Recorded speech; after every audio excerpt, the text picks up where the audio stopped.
നമസ്കാരം, ഞാൻ ഡോക്ടർ ഭാഗ്യ, Q1B health കെയറിലെ Ayurveda ഡോക്ടറാണ്. അപ്പം ഇന്ന് നമ്മൾ ഡിസ്കസ് ചെയ്യാൻ പോകുന്ന ഒരു പ്രധാന ടോപ്പിക്ക് വിറ്റാമിൻ ഡി ശരീരത്തിനകത്ത് ഡെഫിഷ്യൻ്റ് ആയി കഴിഞ്ഞാൽ എന്തൊക്കെ സിംറ്റംസ് ആണ് ഉണ്ടാവുന്നത്, അതുപോലെ തന്നെ ഈ ഒരു വിറ്റാമിൻ ഡി നമ്മുടെ ബോഡിയിൽ പൂട്ടിയെടുക്കാൻ വേണ്ടിയിട്ട് നമ്മൾ കഴിക്കേണ്ട പ്രധാനപ്പെട്ട ഭക്ഷണങ്ങൾ ഏതൊക്കെയാണ് എന്നുള്ളതിനെ കുറിച്ചിട്ടാണ്. അപ്പോൾ നമുക്ക് എല്ലാവർക്കും അറിയാം, വിറ്റാമിൻ ഡിക്ക് മറ്റൊരു പേരും കൂടിയുണ്ട്. സൺഷൈൻ വിറ്റാമിൻ എന്നാണ് വിറ്റാമിൻ ഡി അറിയപ്പെടുന്നത്. വിറ്റാമിൻസ് എന്ന് പറയുന്നത് ശരിക്കും മൈക്രോ അതുപോലെ തന്നെ മാക്രോ ന്യൂട്രിയൻസ് ഉണ്ട്. മാക്രോ ന്യൂട്രിയൻസിനകത്ത് വരുന്നതാണ് കാർബോഹൈഡ്രേറ്റും പ്രോട്ടീൻസും ഫാറ്റ്സും ഒക്കെ. മൈക്രോ അതായത് ചെറിയ അളവിൽ നമ്മുടെ ശരീരത്തിനകത്തോട്ട് വേണ്ടതാണ് മൈക്രോ ന്യൂട്രിയൻസ്. അപ്പോൾ ഇതിൽ വരുന്നതാണ് വിറ്റാമിൻസും അതുപോലെ തന്നെ മിനറൽസും. ഈ ഒരു വിറ്റാമിൻസിൽ അത് ADEK എന്ന് പറഞ്ഞ 4 വിറ്റാമിൻസ് ഉണ്ട്. ഇതെന്ന് പറയുന്നത് കൊഴുപ്പിൽ അലിയുന്നതാണ്.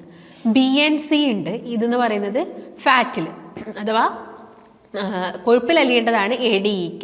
BNC എന്ന് പറയുന്നത് വെള്ളത്തിൽ അലിയുന്നതാണ്. അതിൽ D വളരെ ഇമ്പോർട്ടൻ്റ് ആയിട്ടുള്ള, അതായത് ഫാറ്റിൽ അലിയുന്ന അല്ലെങ്കിൽ കൊഴുപ്പിൽ അലിയുന്ന വിറ്റാമിനിൽ D എന്ന് പറയുന്നത് വളരെയധികം ഇമ്പോർട്ടൻ്റ് ആയിട്ടുള്ള ഒരു വിറ്റാമിനാണ്. അതുപോലെ A ആയിക്കോട്ടെ, D ആയിക്കോട്ടെ, Eയും Kയും ഒക്കെ തന്നെ അതിൻ്റേതായ ഇമ്പോർട്ടൻസ് ഉണ്ട്. പക്ഷേ വിറ്റാമിൻ D നിങ്ങളുടെ ശരീരത്തിനകത്ത് കുറഞ്ഞു കഴിഞ്ഞാൽ വളരെ പെട്ടെന്ന് തന്നെ ഒരുപാട് സിംറ്റംസ് കാണിക്കും. പക്ഷേ നമ്മൾ പലരും അത് അത്ര സീരിയസ് ആയിട്ട് കാണാറില്ല. അതത്ര കാര്യത്തിൽ നമ്മളതിൻ്റെ ഭക്ഷണങ്ങൾ കഴിക്കാറില്ല. ചില ആളുകൾക്ക് ചിലപ്പം സപ്ലിമെൻറ്റ്സ് കഴിക്കേണ്ട വരെ ഒരു സ്റ്റേജിലോട്ട് പോകുന്ന ആളുകളുണ്ട്. അപ്പം അങ്ങനെയുള്ള വ്യക്തികൾക്കാണെങ്കിലും ആ ഒരു സപ്ലിമെൻറ്റ്സ് എന്നുള്ളൊരു സ്റ്റേജിലോട്ട് അവർ ചിന്തിക്കാറ് പോലും ഇല്ല. അപ്പോൾ ഇങ്ങനെയുള്ള ആളുകളൊക്കെ ആണെങ്കിലും കറക്റ്റ് അത് എന്ത് ചെയ്യണം, ഒന്ന് ജസ്റ്റ് ചെക്ക് ചെയ്യണം.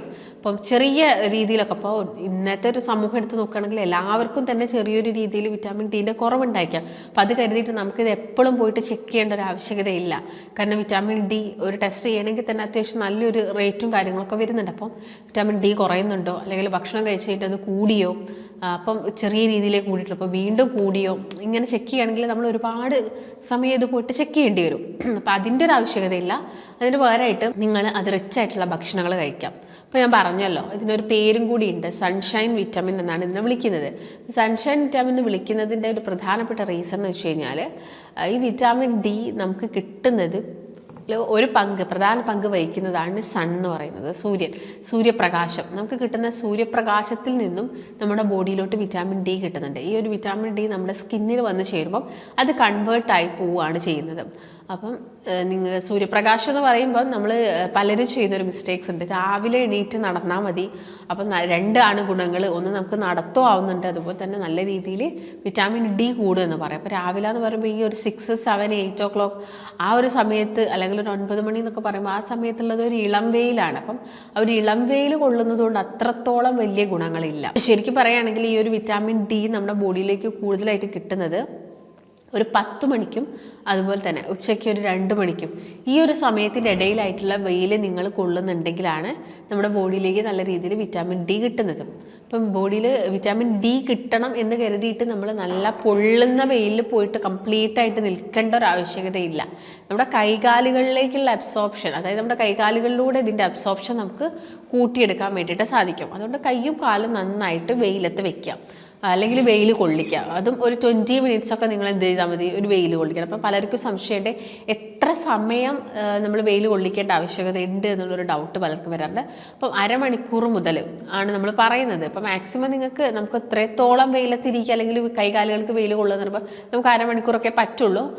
അല്ലെങ്കിൽ ഒരു 20 മിനിറ്റ് മുതൽ അരമണിക്കൂർ വരെയാണ് നമ്മൾ മാക്സിമം വെയിൽ കൊള്ളേണ്ടത്. അപ്പം ഈ സമയത്തിൽ നമ്മൾ വെയിൽ കൊള്ളുന്നുണ്ടെങ്കിൽ തന്നെ, ഡെയിലി ബേസിൽ നിങ്ങൾ കൊള്ളുന്നുണ്ടെങ്കിൽ തന്നെ നമുക്ക് പെട്ടെന്ന് തന്നെ വിറ്റാമിൻ ഡിയുടെ അബ്സോർപ്ഷൻ ബോഡിയിൽ കൂട്ടിയെടുക്കാൻ വേണ്ടിയിട്ട് സാധിക്കും.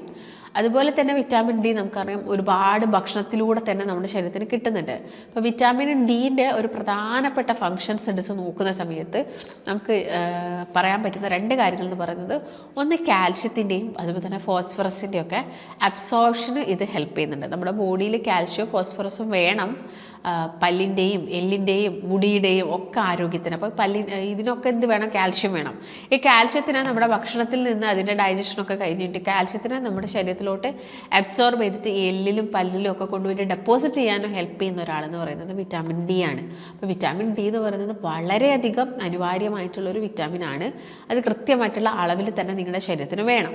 അപ്പോൾ എല്ലാവർക്കും അറിയായിരിക്കാം, അതിൻ്റെ ഒരു നോർമൽ റേഞ്ച് ഒക്കെ എത്രയാണ് വരുന്നത് എന്ന്. അപ്പം വിറ്റാമിൻ ഡിയുടെ ഒരു നോർമൽ റേഞ്ച് നോക്കുകയാണെങ്കിൽ അതിൻ്റെ ഒരു 20 നാനോഗ്രാം/ml ഇതിൻ്റെ മുകളിലായിരിക്കണം ഇതെപ്പോഴും ഉണ്ടായിരിക്കേണ്ടത്. അപ്പം നമ്മൾ കുറച്ച് പ്രായമൊക്കെ എത്തിക്കഴിയുന്ന സമയത്താണെങ്കിൽ ഇതൊരു എബോവ് 30 ആയിരിക്കുന്നതാണ് എപ്പോഴും നല്ലത്. അപ്പം നമുക്കറിയാം വെയർ ആൻഡ് ടയർ എന്ന് പറഞ്ഞ കണ്ടീഷൻസ് ഒക്കെ കൂടുതലും വരുന്നത് കുറച്ച് ഏജ് എത്തുന്ന സമയത്താണ്. അപ്പോൾ അങ്ങനെ ഏജ് എത്തുന്ന സമയത്ത് നമ്മളത് എപ്പോഴും എന്തിരിക്കണം, ഒരു 25 എബോവ് മെയിൻറ്റെയിൻ ചെയ്യാൻ വേണ്ടിയിട്ട് പ്രത്യേകം ശ്രദ്ധിക്കണം. പിന്നെ എല്ലാവർക്കും ഒരു സംശയമാണ്, നമ്മുടെ കേരളത്തിലൊക്കെ അത്യാവശ്യം നല്ല രീതിയിൽ വെയിലും കാര്യങ്ങളും ഒക്കെ ഉണ്ട്, എന്നിട്ടും ആളുകളിൽ വിറ്റാമിൻ ഡിയുടെ കുറവും കാര്യങ്ങളാണ് കണ്ടുവരുന്നത്. അപ്പോൾ അതിനുള്ളൊരു പ്രധാനപ്പെട്ട റീസൺ എന്ന് പറയുന്നത് നമുക്ക് എല്ലാവർക്കും ഒരു വീട്ടിനകത്തിരുന്ന് അല്ലെങ്കിൽ റൂമിനുള്ളിലിരുന്ന ജോലികളാണ് ഇപ്പം കൂടുതൽ നമ്മളെല്ലാവരും പ്രിഫർ ചെയ്യുന്നതും അത് തന്നെയാണ്. കാരണം നമുക്ക് എല്ലാവർക്കും ഈ പുറത്ത് വെയിലത്തിറങ്ങി പണിയെടുക്കുക എന്ന് പറയുമ്പം അപ്പം എല്ലാവർക്കും മോഡ് ഓഫ് വർക്ക് എന്ന് പറയുന്നത് അങ്ങനെയല്ലല്ലോ. ചിലപ്പോൾ നമുക്ക് എല്ലാവർക്കും ഓഫീസിനുള്ളിലായിരിക്കണം, ചിലപ്പോൾ നമ്മുടെ ജോലിയുടെ ഭാഗമായിട്ട് നമ്മൾ പുറത്തിറങ്ങുന്നുണ്ടായിരിക്കാം. പക്ഷെ പുറത്തിറങ്ങുന്നുണ്ടെങ്കിൽ നമ്മൾ അത്രത്തോളം വെയിൽ കൊള്ളാതിരിക്കാനാണ് പലരും ശ്രമിക്കുന്നത്. ഇപ്പം പെൺകുട്ടികൾ അല്ലെങ്കിൽ സ്ത്രീകളൊക്കെ എടുത്ത് നോക്കുകയാണെങ്കിൽ കുറച്ചും കൂടി അവർ ഈ ഒരു ബ്യൂട്ടി കോൺഷ്യസ് ആയതുകൊണ്ട് തന്നെ ഈ സൺസ്ക്രീനും കാര്യങ്ങളൊക്കെ അപ്ലൈ ചെയ്യുന്നത് അവർക്ക് ആ വെയിലിൽ നിന്നൊരു പ്രൊട്ടക്ഷൻ കിട്ടാൻ വേണ്ടിയിട്ടാണ്. അപ്പം ഈ ഒരു വെയിൽ കൊള്ളുക എന്ന് പറഞ്ഞാൽ നമ്മളെ സംബന്ധിച്ചിടത്തോളം ഒരു പ്രശ്നമുള്ളൊരു കാര്യം കൂടിയാണ്. പിന്നെ ഒരുപാട് പേരെ എടുത്തു നോക്കുന്നുണ്ടെങ്കിൽ വെയിൽ തട്ടിക്കഴിഞ്ഞാൽ മൈഗ്രെയിൻ തലവേദന വരുന്ന ഒരുപാട് പേരുണ്ട്. അപ്പം മൈഗ്രെയിൻ വരിക എന്ന് പറയുന്നതും ആളുകളെ സംബന്ധിച്ചിടത്തോളം കുറച്ച് ബുദ്ധിമുട്ടുള്ളൊരു കാര്യമാണ്. അതുകൊണ്ടാണ് നമ്മൾ വെയിൽ അത്രത്തോളം കൊള്ളാത്തത്. അപ്പം വെയിൽ കൊള്ളുന്നില്ലാത്ത ആളുകളാണെങ്കിൽ എന്ത് ചെയ്യണം, ഭക്ഷണം കഴിക്കണം, അതിൻ്റെ സപ്ലിമെൻറ്റ്സ് എടുക്കണം. സപ്ലിമെൻറ്റ്സ് എടുക്കണം എന്ന് പറയുന്നത് എല്ലാവരും ചിലപ്പോൾ സപ്ലിമെൻറ്റ്സ് എടുക്കേണ്ട ആവശ്യകതയില്ല. ഭക്ഷണം മാക്സിമം കഴിച്ചിട്ട് അതിലൂടെ അബ്സോർപ്ഷൻ കിട്ടുന്നില്ലെങ്കിൽ മാത്രം എടുത്താൽ മതി എന്ത് സപ്ലിമെൻ്റ് എന്ന് പറയുന്നത്. അപ്പം ഭക്ഷണം മാക്സിമം കഴിക്കുക. അപ്പോൾ വിറ്റാമിൻ ഡി റിച്ച് ആയിട്ടുള്ള ഫുഡുകൾ എന്ന് പറയുമ്പം നമുക്ക് കൂടുതലായിട്ടും നോൺ വെജ് അല്ലെങ്കിൽ മാംസം, മത്സ്യം കൂടുതലായിട്ട് അതിൽ തന്നെയാണ് വിറ്റാമിൻ ഡി ഉള്ളത്. അതുകൊണ്ട് തന്നെ വെജിറ്റേറിയൻസിൽ നമുക്ക് കാണാൻ പറ്റുന്ന ഒരു ഡെഫിഷ്യൻസിയും വിറ്റാമിൻ ഡി ആണ്. അവർ കൂടുതലായിട്ട് നമ്മൾ വിറ്റാമിൻ ഡി ഡെഫിഷ്യൻസി കാണാറുണ്ട്. അപ്പോൾ നോൺ വെജിറ്റേറിയൻസ് ഒക്കെ ആണെങ്കിലും മുട്ട, മത്സ്യം, എല്ലാത്തരം മത്സ്യങ്ങൾ കഴിക്കുക. മാംസമാണെങ്കിലും ഇപ്പോൾ ചിക്കൻ, മട്ടൻ, ബീഫ് എല്ലാം കഴിക്കുന്നുണ്ടെങ്കിൽ നമുക്ക് വിറ്റാമിൻ ഡി നമ്മുടെ ശരീരത്തിനകത്തോട്ട് അത്യാവശ്യം നല്ല രീതിയിൽ തന്നെ ആഗിരണം ചെയ്യപ്പെടാൻ സാധിക്കുന്നതാണ്, അത് കഴിക്കുന്നുണ്ടെങ്കിൽ നിങ്ങൾ. അപ്പോൾ അതും ചെറിയൊരളവിൽ, അത് ആദ്യം എല്ലാം നമുക്ക് വിറ്റാമിൻ ഡി പെട്ടെന്ന് കൂട്ടണം എന്ന് കരുതിയിട്ട് അമിതമായിട്ടുള്ള അളവിലൊന്നും കഴിക്കേണ്ട. അപ്പോൾ ഏതൊരു മീറ്റ് അമിതമായിട്ട് എടുത്തു കഴിഞ്ഞാൽ നമുക്കറിയാം ഒരുപാട് പ്രശ്നങ്ങൾ ഉണ്ടായിരിക്കാം. അതിപ്പോൾ യൂറിക് ആസിഡ്, ഫാറ്റി ലിവർ പോലുള്ള ബുദ്ധിമുട്ടുകൾ ഉണ്ടാക്കും. അതുകൊണ്ട് കൃത്യമായിട്ടുള്ള അളവിൽ മാത്രം നിങ്ങൾ കൂട്ടിയെടുക്കാൻ വേണ്ടിയിട്ട് ശ്രദ്ധിക്കാം. അപ്പോൾ വിറ്റാമിൻ ഡി കുറഞ്ഞു കഴിഞ്ഞാൽ എന്തൊക്കെ സിംറ്റംസ് ആണ്? അപ്പോൾ ആദ്യം തന്നെ പറയുകയാണെങ്കിൽ നമ്മുടെ എല്ലിനും അതുപോലെ തന്നെ പല്ലിൻ്റെയൊക്കെ ആ ഒരു സ്ട്രെങ്ത്ത് നഷ്ടപ്പെടും. പെട്ടെന്ന് എല്ല് പൊട്ടിപ്പോവുക, അല്ലെങ്കിൽ എല്ലുകൾക്ക് പെട്ടെന്ന് വേദനകൾ വരിക, പെട്ടെന്ന് കടച്ചിൽ വരിക, അതുപോലെ തന്നെ മസിൽസിൽ പെട്ടെന്ന് ക്രാംസ് വരിക, പെട്ടെന്ന് കോച്ചി പിടിക്കുക, ഇതൊക്കെ വിറ്റാമിൻ ഡി കുറയുന്ന സമയത്ത് കാണിക്കുന്നതാണ്. അതുപോലെ തന്നെ നിങ്ങളുടെ ബോഡിയിൽ എന്തെങ്കിലും ഇൻഫെക്ഷൻസ് ഒക്കെ ഇങ്ങനെ വന്നുകൊണ്ടേയിരിക്കുക. ഒരു ഇൻഫെക്ഷൻ മാറിക്കഴിഞ്ഞ് കഴിയുമ്പോൾ അടുത്ത ഇൻഫെക്ഷൻസ് വന്നുകൊണ്ടിരിക്കുക. അതുപോലെ തന്നെ ഒരു മുറിവ് പറ്റിക്കഴിഞ്ഞാൽ ആ മുറിവ് ഉണങ്ങാൻ ഒരുപാട് സമയമെടുക്കുക. അമിതമായിട്ടുള്ള മുടികൊഴിച്ചിൽ, ഇതെല്ലാം തന്നെ വിറ്റാമിൻ ഡി കുറയുന്ന സമയത്ത് നമ്മുടെ ബോഡിയിൽ കാണിക്കുന്നതാണ്. അപ്പോൾ മുടികൊഴിച്ചിലൊക്കെ വന്നു കഴിഞ്ഞാൽ പലരും ചെയ്യുന്നതാണ് ഫെറിറ്റിൻ, വിറ്റാമിൻ ഡി ടെസ്റ്റുകളൊക്കെ. അപ്പം ഇത് കുറഞ്ഞു കഴിഞ്ഞാൽ നിങ്ങൾ എന്ത് ചെയ്യണം? ചിലപ്പോൾ നിങ്ങൾക്ക് ഡോക്ടേഴ്സ് സപ്ലിമെൻറ്റ്സ് ഒക്കെ തരുന്നുണ്ടായിരിക്കും. ഒരു പരിധിയിൽ കുറവായിട്ട് നിന്നാൽ ചിലപ്പോൾ നമ്മൾ സപ്ലിമെൻറ്റ്സ് എടുത്ത് തന്നെ അത് കൂട്ടേണ്ടി വരും.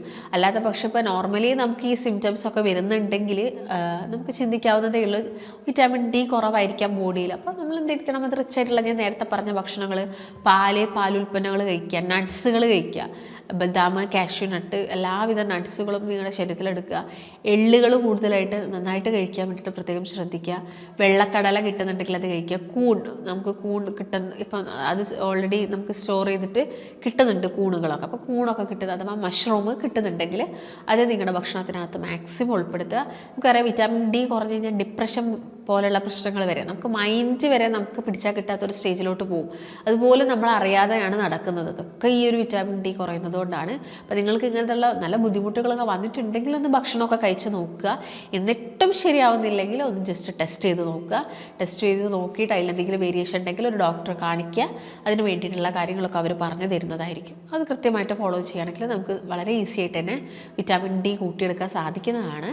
അപ്പോൾ നിങ്ങൾ മാക്സിമം എല്ലാവരും ഞാൻ ഈ പറഞ്ഞ സിംറ്റംസും കാര്യങ്ങളൊക്കെ നിങ്ങൾക്ക് ഉണ്ടോയെന്ന് നോക്കുക. അപ്പോൾ നിങ്ങൾക്ക് ഇതുപോലുള്ള ബുദ്ധിമുട്ടുകളൊക്കെ ഉണ്ടെങ്കിൽ കൺസൾട്ടേഷൻ അത്യാവശ്യമായിട്ടുണ്ടെങ്കിൽ താഴെ കാണുന്ന നമ്പറിൽ കോൺടാക്റ്റ് ചെയ്യാം. മറ്റൊരു നല്ല ഹെൽത്ത് ടോപ്പിക്കുമായിട്ട് വീണ്ടും കാണാം. നന്ദി.